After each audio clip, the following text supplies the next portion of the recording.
Hello students. Last time हमने atom के अंदर प्रेजेंट एटम से भी छोटे पार्टिकल्स की बात की, इलेक्ट्रॉन, प्रोटॉन, न्यूट्रॉन। अब हम जैसे जैसे रिसर्च आगे बढ़ती गई, इंसान ने और ज्यादा समझना स्टार्ट किया एटम को, तो उसने देखा कि इलेक्ट्रॉन का बिहेवियर बड़ा अजीब सा है। इलेक्ट्रॉन का बिहेवियर, एटम के अंदर जो इलेक्ट्रॉन है उसका बिहेवियर बहुत पेक्यूलियर है।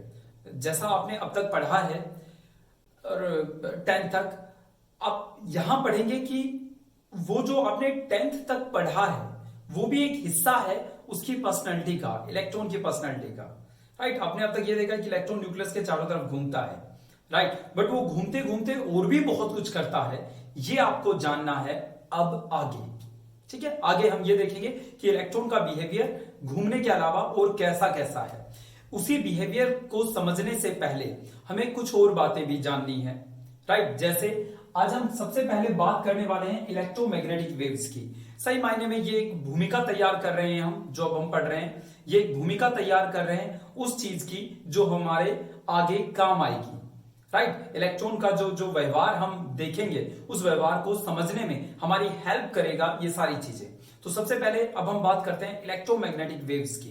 देखो बच्चों, इलेक्ट्रोमैग्नेटिक वेव्स क्या होती हैं, जैसा कि आप देख सकते हैं ये दो वर्ड से मिलकर बना है, इलेक्ट्रो और मैग्नेटिक। इलेक्ट्रोमैग्नेटिक वेव्स, इलेक्ट्रो मतलब electric field, electric field, right. Magnetic मतलब मैग्नेटिक फील्ड। ये ऐसी वेव्स होती हैं, इलेक्ट्रोमैग्नेटिक वेव्स ऐसी वेव्स होती हैं जिनमें इलेक्ट्रिक फील्ड और मैग्नेटिक फील्ड होता है। मतलब वेव्स, वही वेव्स, आपने कभी पानी में पत्थर फेंका हो तो आपने देखा होगा वहां वेव्स बनती हैं, राइट। और वैसे भी आप, आई नो, आप वेव्स से भली भांति वाकिफ हैं। ओके, तो जो वेव्स हैं इलेक्ट्रोमैग्नेटिक वेव्स, ये उन वेव्स से अलग है जो आपने पानी के अंदर पत्थर मारकर देखी है।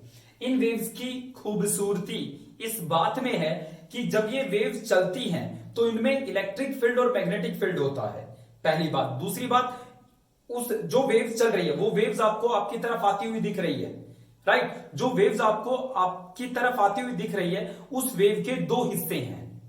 एक हिस्से में उसका इलेक्ट्रिक फील्ड है और एक हिस्से में उसका मैग्नेटिक फील्ड, राइट। और जो एक दूसरे के परपेंडिकुलर है और वो वेव्स कुछ ऐसे चल रही है, राइट। इसके बारे में आगे देखेंगे, राइट। तो इलेक्ट्रोमैग्नेटिक वेव्स वो होती हैं जिनमें इलेक्ट्रिक एंड मैग्नेटिक फील्ड होता है, and electric and magnetic field are perpendicular to each other as well as perpendicular to the source, origin of the source. जैसे ये बल्ब है, ये बल्ब जला तो बल्ब में से जो लाइट आप देखते हो ना बच्चों, वो इलेक्ट्रोमैग्नेटिक वेव्स है।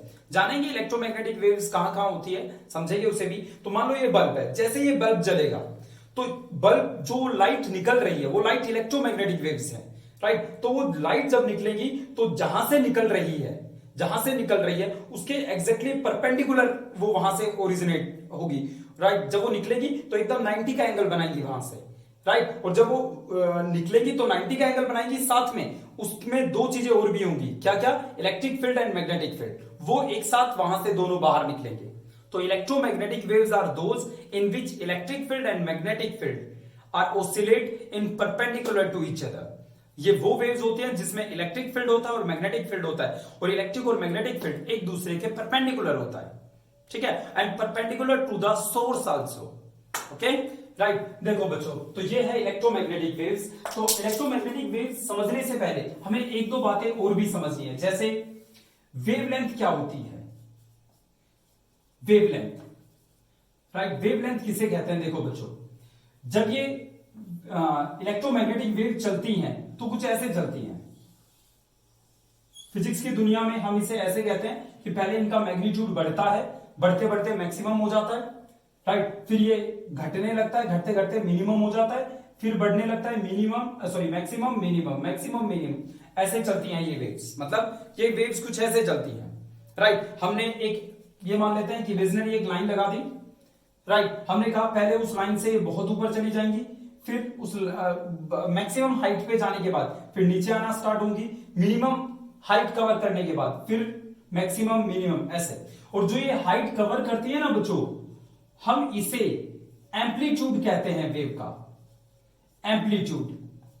अगर आपसे कोई कहे भाई इस वेव का एम्पलीट्यूड बताओ, आपने एक वेव देखी या बड़े से एक इंस्ट्रूमेंट में ऑब्जर्व की भाई वो वेव्स ऐसे चल रही हैं, तो अगर आपसे ये पूछा जाए कि इस वेव का एम्पलीट्यूड बताओ, तो आपसे वो ये पूछ रहा है कि वो मैक्सिमम हाइट कितना कवर कर रही है वेव्स, राइट, उसका मैग्नीट्यूड मैक्सिमम कितना हुआ, तो वो या मैक्सिमम हाइट कितना कवर किया उसने, तो वो एम्पलीट्यूड होगा इस वेव का। ओके राइट, ये एम्पलीट्यूड और ये एम्पलीट्यूड सेम होगा, ये और ये सेम होगा, जितना ये आएगा उतना ही ये आएगा, राइट। ओके, मैं इसको हटा रहा हूं, ये एम्पलीट्यूड है वेव का, maximum height cover by A wave, इसको हटाते हैं। ये जो ऊपर वाला हिस्सा है इसे हम क्रस्ट कहते हैं, क्रस्ट, ये क्रस्ट है, और ये नीचे वाला जो हिस्सा है ये ट्रफ कहलाता है वेव का, TROUGH, ये crust trough, crust trough, crust trough, ऐसे चलती हैं वेव्स, राइट। इलेक्ट्रोमैग्नेटिक वेव्स और मैकेनिकल वेव्स भी ऐसे ही चलती हैं। पानी में जब आप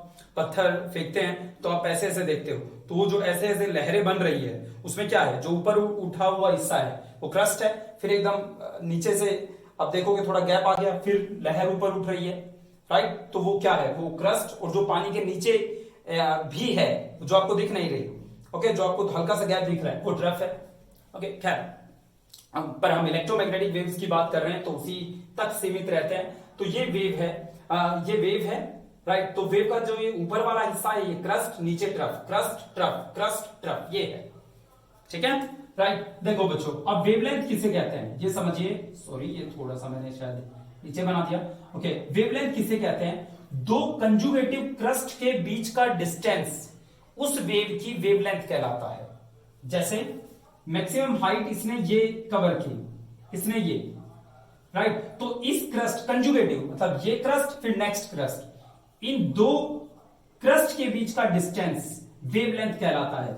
वेवलेंथ को हम लैम्डा से डिनोट करते हैं, इसको लैम्डा कहा जाता है सिंबल को, तो ये लैम्डा हो गया। ओके, हाँ, ये भी कह सकते हो दो ट्रफ ले लो चाहे, ये जो डिस्टेंस है ये भी लैम्डा ही होगा और ये भी वेवलेंथ ही कहलाएगा। ओके, सो अगर आपसे कोई पूछे वेवलेंथ क्या होती है तो आप कहोगे वेवलेंथ टू कंजुगेटिव क्रस्ट के बीच का डिस्टेंस है या दो कंजुगेटिव ट्रफ के बीच का डिस्टेंस है, ठीक है। आप इसे ऐसे भी देख सकते हैं, जैसे मान लो आप कोई कहता है सर यही ये मैक्सिमम हाइट से ही लेना है, नो, आप यहां से ले लो, यहां से लेकर यहां तक, तो ये जो डिस्टेंस आएगा और जो ऊपर जो डिस्टेंस आया है वो सेम है। ओके, इसको भी हम वेवलेंथ कह सकते हैं, यहां से स्टार्ट करके उस अगली क्रस्ट के इसी हिस्से पर जाके रुकना है। ओके, तो ये वेवलेंथ है इस वेव की। ओके, सो ये वेवलेंथ है and it is denoted by lambda, और जनरली इसे पिकोमीटर या नैनोमीटर में कैलकुलेट करते हैं या कभी कभी एंगस्ट्रोम में भी कैलकुलेट कर देते हैं, राइट। वेवलेंथ कितनी है, 400 नैनोमीटर, तो 400 नैनोमीटर मतलब कोई वेव आपके पास आई, उस वेव की जो वेवलेंथ थी वो 400 नैनोमीटर थी। 400 नैनोमीटर का मतलब 400 इंटू 10⁻⁻9 मीटर, राइट। ये वेवलेंथ की यूनिट है, जनरली हम इसे पिकोमीटर, नैनोमीटर या एंगस्ट्रोम में कैलकुलेट करते हैं। अगर एसआई की बात की जाए तो एसआई में इसे मीटर में ही कैलकुलेट करेंगे, ठीक है बच्चों। नेक्स्ट चलते हैं फ्रीक्वेंसी के पास। नेक्स्ट है बच्चों फ्रीक्वेंसी। फ्रीक्वेंसी को हम न्यू से डिनोट करते हैं, न्यू से, राइट। जरा देखिए, एक और बात, जब आप टीवी का चैनल चेंज करते हैं तो आप टीवी से कहते हैं कि अपनी फ्रीक्वेंसी बदलो। पहले आप अलग तरह की फ्रीक्वेंसी ले रहे थे, अब दूसरी फ्रीक्वेंसी लो, राइट। जैसे ही वो अपनी फ्रीक्वेंसी बदलता है तो आपको कुछ और टीवी में चलता हुआ दिखता है। ओके, खैर वो फ्रीक्वेंसी ही बदलते हैं, चैनल बदलने का मतलब फ्रीक्वेंसी बदलना है। ओके, फ्रीक्वेंसी क्या होती है किसी वेव की, जरा ये समझें। पहले ये देखो बच्चों, ये क्या है, अगर मैं आपसे पूछूं तो ये एक क्रस्ट और ट्रफ का जोड़ा है, एक ऐसा पेयर है जिसमें एक क्रस्ट है और एक ट्रफ है। ओके, वेव की दुनिया में हम इस पेयर को साइकिल कहते हैं। कितनी साइकिल है, एक साइकिल है ये। ओके, अगर मैं एक और बना दूं ऐसी, तो यहां आप दो साइकिल देख पा रहे हैं, राइट, दो साइकिल। खैर आगे चलते हैं, इसे हटाता हूं मैं। साइकिल समझ में आ गया। देखो आपने क्या किया, एक वेव को देखा। ओके, आपको दिखती नहीं है वेव, बट वैसे दिखती तो है, बट इतने माइन्यूट लेवल पे नहीं दिखती। वेव्स आपको इकट्ठी आती हुई दिखती हैं, जैसे आपकी आंखों तक ये वीडियो देखते टाइम जो लाइट गिर रही है, जो लाइट आपकी आंखों तक पहुंच रही है, वो वेव्स है। अब आप कहोगे सर मुझे क्रस्ट ट्रफ नहीं दिख रहा, वो इतने गुच्छे में आ रही है कि आप एक एक क्रस्ट ट्रफ को आइसोलेट अलग अलग करके नहीं देख पा रहे, राइट, वो ग्रुप में आ रही है। देखो बच्चों, अब ये एक वेव है, आपने इस वेव, चलती हुई वेव को कहीं पे भी यहां अपनी उंगली रखी, राइट, वेव्स हमेशा चलती है, वेव्स का नेचर है ये, वेव्स कभी नहीं रुकती। तो जैसे ही आपने यहां उंगली रखी तो आपने देखा वेव चल रही है, ओके, और आपने काउंट किया कि 1 सेकेंड में यहां से ऐसी ऐसी ऐसी मतलब साइकिल्स, 1000 साइकिल क्रॉस हो गई। हालांकि मैं बहुत कम बता रहा हूं, पर मान लेते हैं 1000 साइकिल यहां से आगे निकल गई। 1000 साइकिल कितने सेकंड में? 1 सेकंड में, इन 1 सेकंड। इस वेव की चलने की स्पीड क्या थी? 1 सेकंड में यहां किसी भी पॉइंट से 1000 साइकिल आगे निकल जाती थी, right. In 1 second we can observe 1000 cycles are moving. It means इस वेव की फ्रीक्वेंसी 1000 साइकिल पर सेकंड है। तो फ्रीक्वेंसी का मतलब होता है number of cycles crosses through a point in 1 second. 1 second में किसी पॉइंट से कितनी साइकिल्स क्रॉस हो सकती हैं, वो उस वेव की फ्रीक्वेंसी कहलाती है। And frequency is denoted by new, इसे न्यू कहते हैं। वी, ये वी हो गया, वी को थोड़ा सा मोड़ दो, ये न्यू बन जाता है, न्यू, एन यू। वैसे किसी अंग्रेज के मुंह से आप सुनोगे तो वो नू बोलेगा, नू, राइट, बट हम थोड़ा सा न्यू बोल देते हैं, ओके। खैर, आपको जो अच्छा लगे वो बोलिए। Frequency is denoted by new, इस सिंबल का नाम है new. And what do you mean by frequency? Frequency is nothing but the number of cycles crosses through a point in 1 second, okay, right. Cycle per second को हम hertz के नाम से भी जानते हैं। 1000 हर्ट्ज भी मैं इसे लिख सकता हूं, हर्ट्ज, एच का मतलब हर्ट्ज। हर्ट्ज एक साइंटिस्ट का नाम था, उसके नाम पे ये यूनिट, ओके। हर्ट्ज किसकी यूनिट है? हर्ट्ज फ्रीक्वेंसी की यूनिट है। फ्रीक्वेंसी क्या होती है? Number of cycles crosses through a point in 1 second, okay, right. तो जब आप टीवी का चैनल चेंज करते हो तो आप टीवी से कहते हो तू 1 सेकेंड में पहले इतनी साइकिल ले रहा था, अब इतनी साइकिल मत ले, इससे ज्यादा ले या इससे कम ले, राइट। हर एक चैनल की अपनी फ्रीक्वेंसी है, ओके। खैर, 1000 साइकिल, अच्छा, कभी कभी इसे ऐसे भी लिख देता है सिर्फ 1000 पर सेकेंड, मतलब फ्रीक्वेंसी को वो पर सेकेंड से भी डिनोट कर देता है। साइकिल लिखना जरूरी नहीं समझता, ओके। तो पर सेकेंड हो, पर सेकेंड का मतलब साइकिल पर सेकेंड ही है, या खाली पर सेकेंड हो, आपको याद रखना है ये फ्रीक्वेंसी की यूनिट है, ओके। कंफ्यूज नहीं होना अगर पर सेकेंड लिखा है तो। हर्ट्ज फ्रीक्वेंसी की यूनिट है, हर्ट्ज का मतलब होता है साइकिल पर सेकेंड, ओके, साइकिल्स पर सेकेंड। चलिए बच्चों, ये फ्रीक्वेंसी हो गई किसी वेव की। नेक्स्ट है बच्चों velocity of the wave, velocity of the wave, velocity of the wave या स्पीड ऑफ द वेव।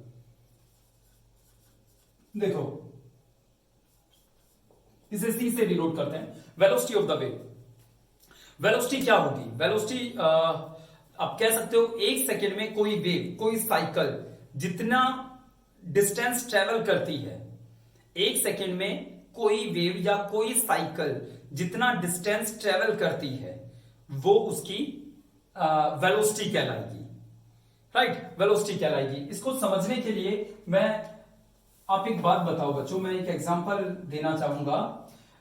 हमने बात की वेवलेंथ की। वेवलेंथ होती है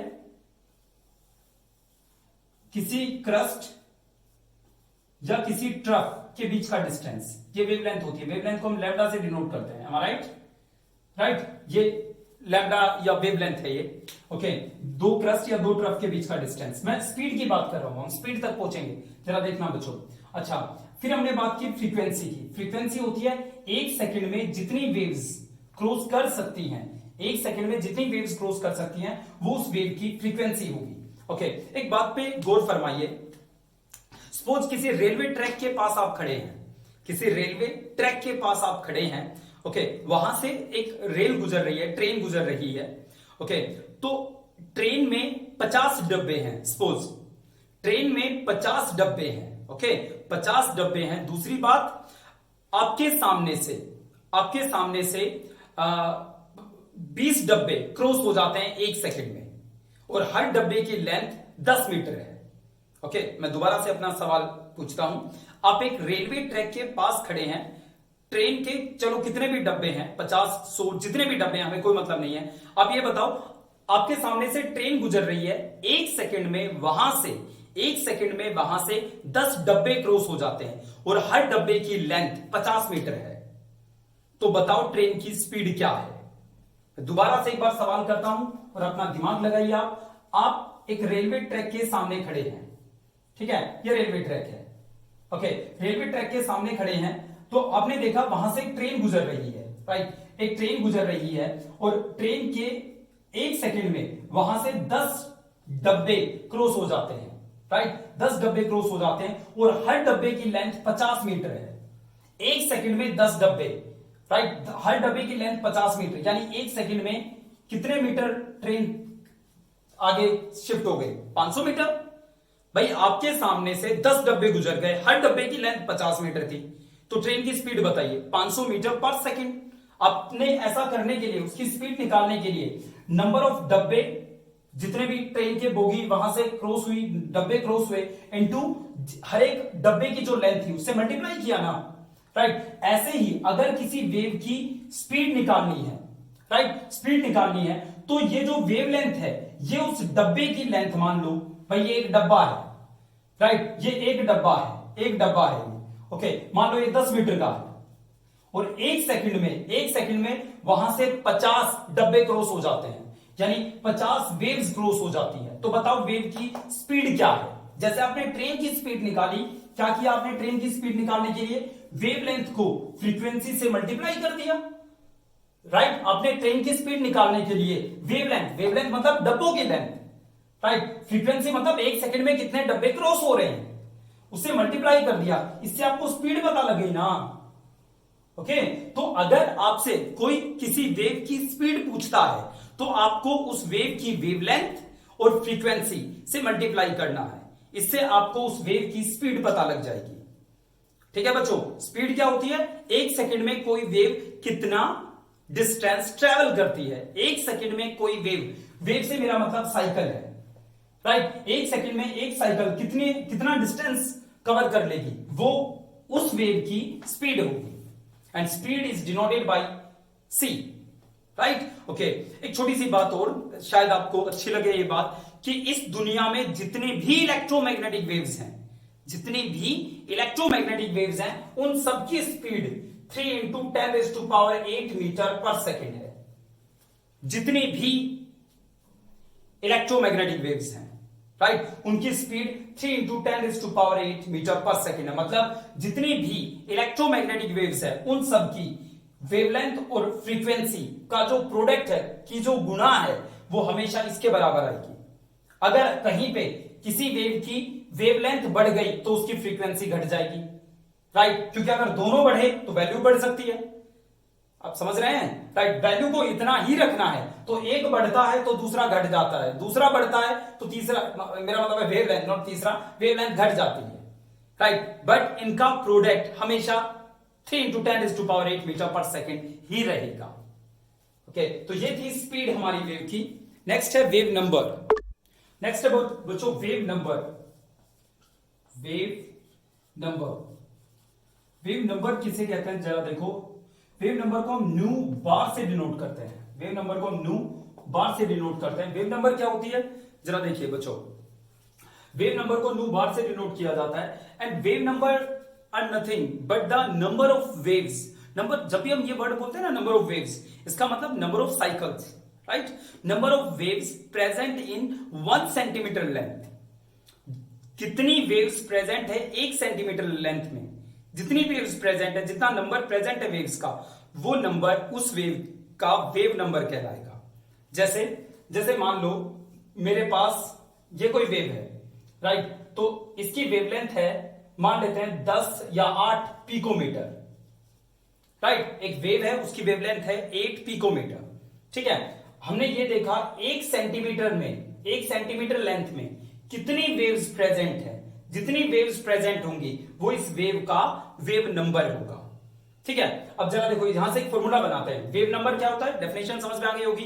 1 सेंटीमीटर लेंथ में जितनी वेव्स प्रेजेंट होंगी वो उस वेव का वेव नंबर कहलाएगी। ओके, जरा देखो बच्चों, वेवलेंथ है 8 पिकोमीटर, राइट। इसका मतलब 8 पिकोमीटर लेंथ में एक वेव आ रही है। आई होप आपको ये बात क्लियर हो गई होगी। 8 पिकोमीटर, जब मैं 8 पिकोमीटर की बात करता हूं तो इसमें मुझे कितनी वेव्स दिख रही हैं? एक। ओके, आप यहां से या आप कहोगे नहीं एक वेव नहीं दिख रही, यहां से और यहां से अगर मैं ये जो डिस्टेंस ट्रेवल करूं, ये भी तो 8 पिकोमीटर ही है। चाहे क्रस्ट यहां से यहां डिस्टेंस ट्रेवल कवर करूं, या यहां से यहां, या यहां से यहां, या यहां से यहां, ये वेवलेंथ ही है, राइट। तो 8 पिकोमीटर लेंथ की एक साइकिल है, यानी 8 पिकोमीटर, पिको का मतलब होता है 10⁻⁻12 मीटर, 10⁻⁻10 सेंटीमीटर में एक वेव है। 1 सेंटीमीटर में कितनी वेव होगी? 1/8 इंटू 10⁻⁻10 सेंटीमीटर। सेंटीमीटर ऊपर जाकर यूनिट आ गई होगी आपको पर सेंटीमीटर।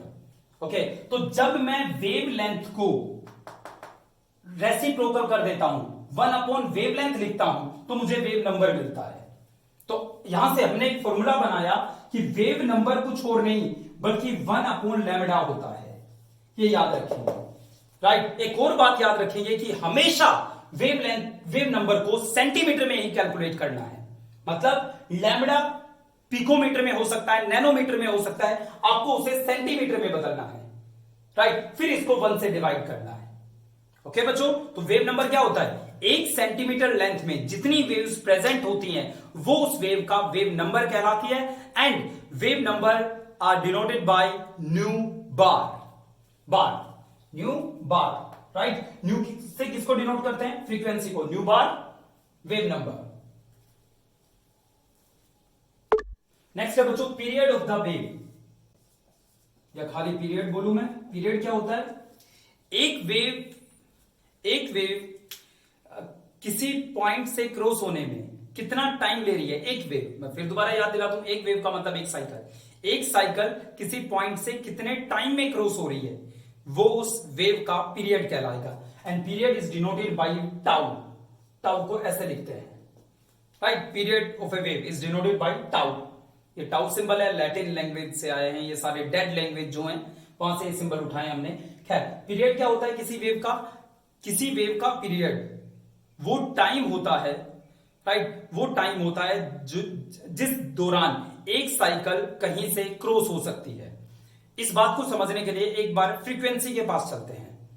मान लो किसी वेव की फ्रीक्वेंसी 1000, या 1000 पहले लिखा था, इस बार लिख लेते हैं 5000 साइकिल पर सेकेंड है, राइट। मान लो कोई वेव हमारे पास ऐसी है जिसकी फ्रीक्वेंसी 1000 साइकिल पर सेकेंड है। मतलब एक ऐसी वेव जो किसी पॉइंट से अगर हम देखते हैं तो 1000 साइकिल्स क्रॉस हो जाती है। तो बताओ एक साइकिल को क्रॉस होने में कितना टाइम लगेगा? एक साइकिल को क्रॉस होने में कितना टाइम लगेगा? तो कैसे लिखोगे? 5000 साइकिल्स कितना टाइम ले रही है? 1 सेकेंड। एक साइकिल कितना टाइम लेगी?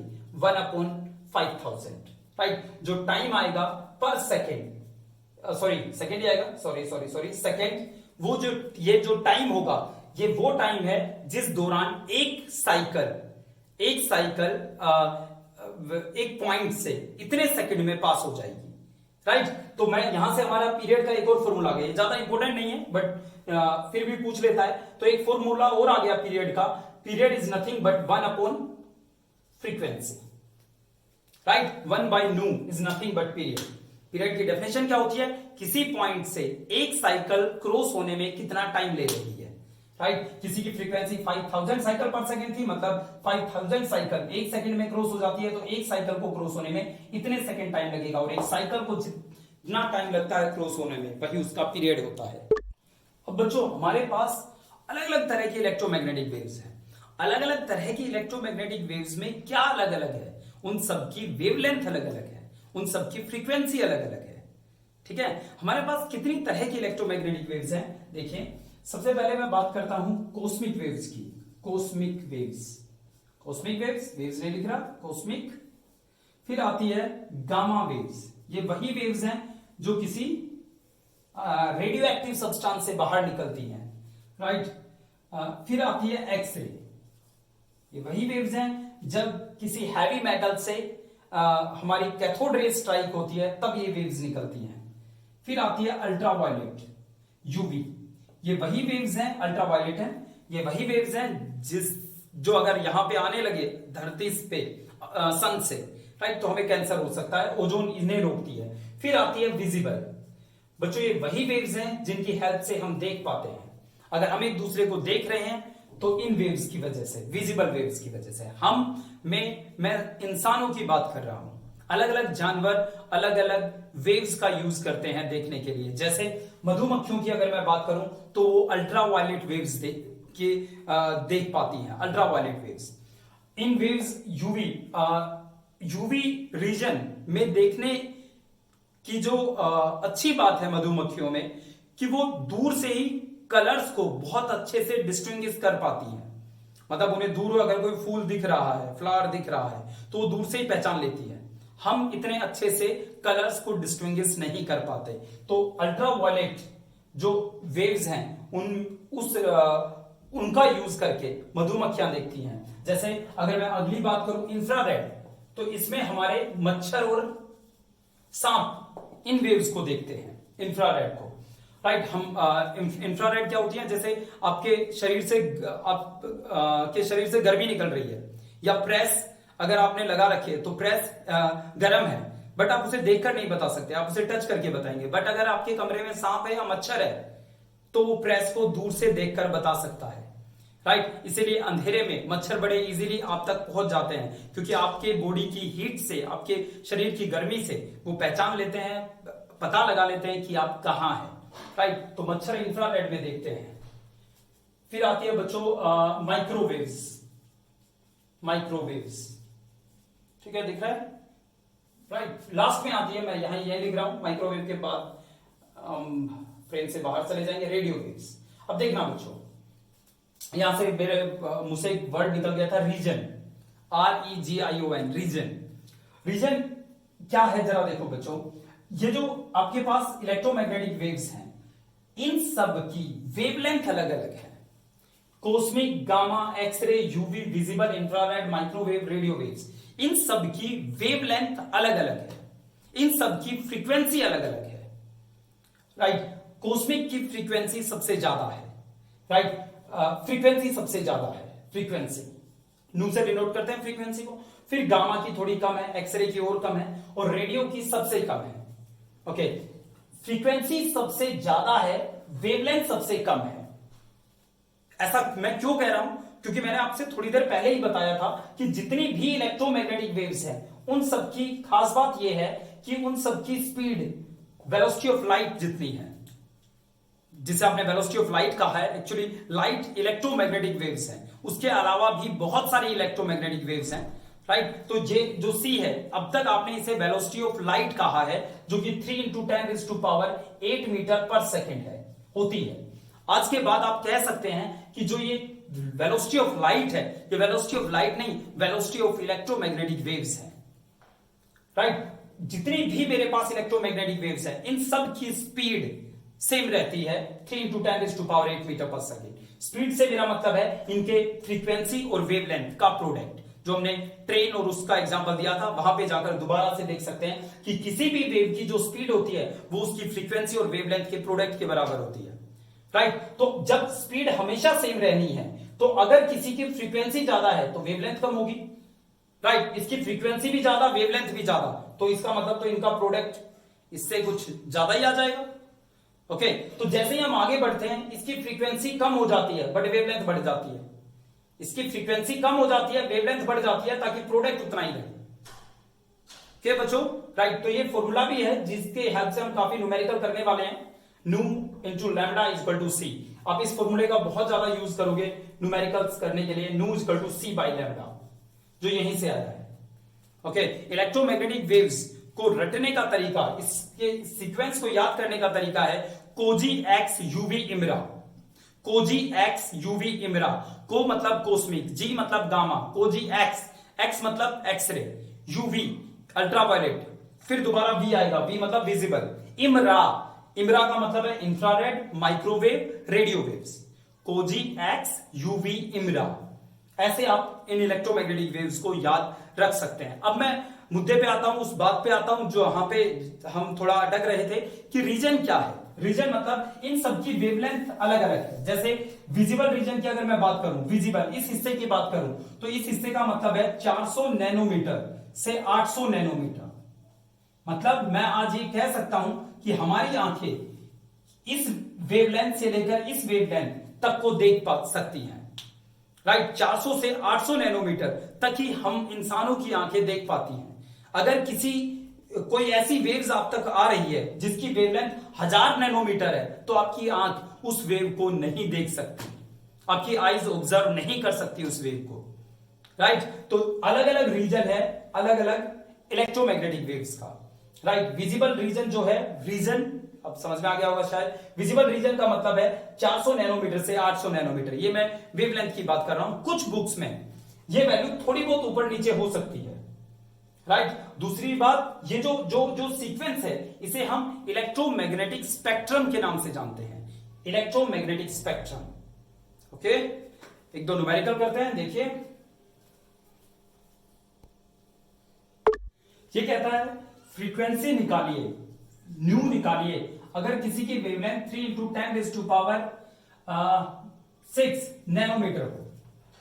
राइट, -6 होना चाहिए, ये बहुत, चलो ये 3 इंटू 10⁻6 नैनोमीटर। अगर किसी की वेवलेंथ ये हो तो बताओ उसकी फ्रीक्वेंसी क्या होगी। ओके, आपको पता है इसका relation, nu equal to C by lambda. Right, हमें निकालना क्या है, न्यू ही निकालना है, equal to C 3 into 10⁸ metre per second, ये तो फिक्स है, metre per second upon 3 into 10⁻6 nano की वैल्यू बताइए 10⁻⁻9 मीटर। राइट, 3 से 3, 6 से 2 बच गया। राइट, 2 से ये बच गया -7 मीटर से मीटर, तो क्या गया, ये ऊपर जाएगा तो 10⁻7 पर सेकेंड। राइट, अगर किसी की वेवलेंथ ये है तो उसकी फ्रीक्वेंसी ये होगी। Okay, thank you.